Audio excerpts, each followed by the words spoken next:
Hi, everybody. I want to go over your activity number 7 and self-evaluation for your lesson plan that you need to do. So, if you looked on your syllabus, you will notice that self-reflection is due when we come to class on Wednesday. Discussion number 7 was actually from last week, and so I'm putting discussion number 7 to be due also. Okay, anyway, let me just show you. So for lesson plan number 2, I've been trying to figure out how to get you guys to make connections, right? With wait a minute. With the lesson planning process. Really just making connections with the textbook and everything that you guys should be reading and stuff. And so, I've shared in class. I don't think everyone is doing the reading, which would explain some of the disconnect, right? So even if you're not reading your textbooks, at least read, the assignment guidelines and things like that. So one of the main things you should be paying attention to when you're doing your lesson plans are the lesson plan rubric. Um, Let me see if I have that up. I don't think I had that up. The lesson plan rubric gives you the criteria for how your lesson plan will be graded. So it includes everything that let me see, where it's at. Everything that should be included in your lesson plan. So the lesson plan components, let me get out of this. Sorry, I'm all over the place. Let me go to screen 2. Okay. So you should see the rubric now, right? For lesson plan number 2. And so there's a different rubric for each lesson plan. So the lesson plan rubric tells you how your lesson plan is going to be graded. So that means if you're missing any of these components that's here, you're missing points. So it would behoove you to utilize this rubric as you are finalizing your lesson plan to make sure you don't lose any of these points. And so many of you, just did not refer to the rubric. The other thing is the template. So I kind of give you a guide on how to submit your work, including all these sections. These are the only sections that should be submitted with your lesson plan. So if you're adding other labels and other categories and things like that, that's a no-no because it's not being asked. So in many cases, more does not mean better. Sometimes less is more. Sometimes just sticking with what the teacher is asking you is the best approach. And that's what I want you to do for these lesson plans, okay? So, how do I help you make those connections? Well, I have been racking my brain trying to figure that out. So, I wanted to share um Natasha's work with you, with her permission, of course. So Natasha's given me permission to share her work. So hopefully you can see it. Okay. Okay. So here's her lesson plan. Here's her video. So if you look at her lesson plan, she did forget to submit her narrative, and so she sent it later, which is why there's two separate assignments with two separate headings. But here's the thing, she has a heading. So when you adhere to the writing guidelines, every assignment needs to have a heading. Your lesson plan template tells you what to include in your heading. Yeah, and the rubric, it tells you what to include in your heading. Then there's the narrative, which follows the template that was provided for what to follow. And you notice that in the narrative, Natasha said, I researched to learn more about children's fine motor skill development. From my research, I learned that by the age of 3, a child should be able to pick up and manipulate smaller items such as buttons and toy pieces. I decided to go with the collage making because it will allow the children to use their hands and fingers to make art. So she's making a connection with what she researched and how she utilized that in her lesson plan. So now let's look at the lesson plan. So here's the plan. You can see I gave her feedback. So it's not a perfect, lesson plan. We are using it as an exemplar, which means, it's close to, being what the overall expectations were for the lesson plan. So you see she has a developmental skill. There's one foundation that she quoted, Foundation 1.9, creating two-dimensional and three-dimensional representations. And here's the exact quote. And you see that I gave her the correction on how to do her citation. And this will go outside of the quotation marks, but inside the period. Okay. So then here's her behavioral objective when given a variety of materials. You see, I corrected. The child will select and glue 3 out of 5 items to create a two-dimensional visual art collage. So just from reading these 2 sections, I can tell she's doing art. It's a collage. It's related to the foundation that she picked, two-dimensional, three-dimensional art. She has active verbs, select and glue. She has her minimum expectation. I wouldn't necessarily put 3 out of 5. I would just put at least 3 items to create a collage. Okay, so I see that's all I really need to see. And then I listen through the rest because I don't expect you to do the procedures word for word, but I expect there to be a connection between your procedures and what you said you were going to do. So the only comment I made here is that remember, once the materials are in front of the children, they will be tempted to touch because I think in the video, I think she had said, no touching yet, please, or something like that. Um, and then you'll see I said reinforce the word collage versus saying, picture. So these are maybe some things that I heard her say in her video. And so you can see that I gave her feedback. Okay, so now the expectation would be that she will utilize the feedback that I gave her when she do her next lesson plan. Now, do notice some things like the quotation marks. Those are not necessary. That is some AI work, but I never said you can't use AI. I just said you need to be clear on what you want AI to do, give it the information that it needs to do it. Sorry if you hear the ice maker in the back. Give it the information that it needs, and then proof your work to make sure it's done accurately, okay? So here's vocabulary words, transition, materials, and so on, okay?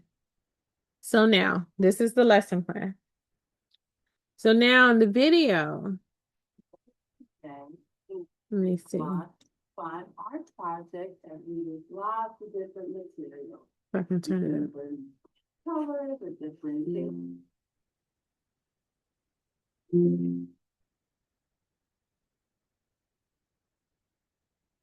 Hopefully you are still seeing We're this. very excited about that. That's what we want with the table here. So we're gonna be making collages today. So I'm gonna go back because I want you to hear how right at the beginning when she used the word collage, she defined it. That's what we want with the table here. So we're gonna be making collages today, and a collage is a fun art project that uses lots of different materials. You can either use different colors or different things like we have on the table, okay?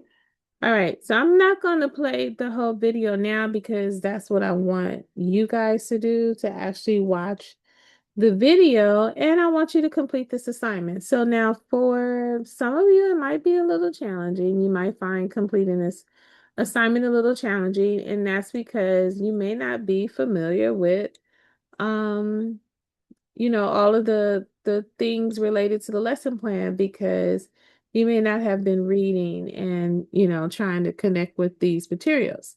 So I get it. It may be a little challenging, but you're going to give it a try. So activity number 7 is 10 points. And I think the self-reflection, that might be 10 points also. I'll check before I published the assignment. So anyway, you don't want to give away any points. So make sure you do this assignment and you need to give yourself time. Okay. So make sure you're dedicating enough time to complete. So the purpose of this assignment, from reviewing lesson plan number 2, I noticed a misalignment with the lesson plan components, the lesson plan rubric, and the lesson plan rubric for many of you, especially in these areas. Staying aligned with one selected PTKLF foundation, incorporating teacher language and defined vocabulary naturally into the procedures, writing the 3-part behavioral objective as one sentence, and planning transitions out of the activity to the next part of the daily routine. So those are common areas that I noticed in your lesson plans. Some of you already asked, can you revise your lesson plan and resubmit? So I gave everybody detailed feedback on lesson plan number one. So my intentions are not to give detailed feedback on lesson plan number two, give it back to you, and then you give me another one, and then I have to grade it all over again. You guys already know I'm struggling just staying caught up with the grading what we have, so I don't have the capacity to regrade again, especially when I'm giving a lot of detailed feedback. So instead, if you would like to resubmit your lesson plan, either lesson plan number one or lesson plan number two for more points, you have to do activity number 7 and your self-reflection first. That's the only way I'm going to accept you resubmitting another lesson plan. Okay. So I want you to review Natasha's video, watch her video, look at her lesson plan, and if you can put it up side by side on the screen like I had it, or maybe watch the video on your phone and have the lesson plan on the computer, or print the lesson plan and watch the video on the computer, either one, either way, whatever works for you. Then while you're watching the video, I want you to kind of oh, you also need to have the lesson plan rubric available. Okay, so you should have a printed copy of the rubric. I gave everybody printed copy of the lesson plan rubric for number 2. So you're going to be checking each component of Natasha's lesson plan, not just what she wrote, but you have to watch the video too. So for the PTKLF Foundation, what Natasha did well, what evidence from her plan. So you might want to write exactly what she had on her lesson plan for her foundation. And then what evidence from her video. So describe how her teaching matched that foundation. So if her foundation said the children were going to be making 2-dimensional or 3-dimensional art, then how did her teaching, the things she was saying and stuff like that, support that foundation, making 2-dimensional, 3-dimensional art? And then how did her foundation connect with the rubric? So according to the rubric for the foundation, it says that it's a developmentally appropriate skill. It's connected to the curriculum area. Let me show you what I'm looking at. It's connected to the curriculum area. It's connected to the behavioral objectives. So did any of these things show up in Natasha's lesson plan? So that's what you would put for the go back. That's what you would put for the rubric connection. Okay. Hint, like the developmental skills aligned to the PTKLF Foundation. So that's an example of something you can write. Okay. Here's another, anywhere you see a hint, that's an example of how you can answer that section. So you're going to pretty much do that for each part of the lesson plan. What did Natasha do well? What was evidence from her lesson plan? And what was the connection with the rubric? Okay. This says rubric, lesson plan components, rubric, lesson plan components, rubric, so on.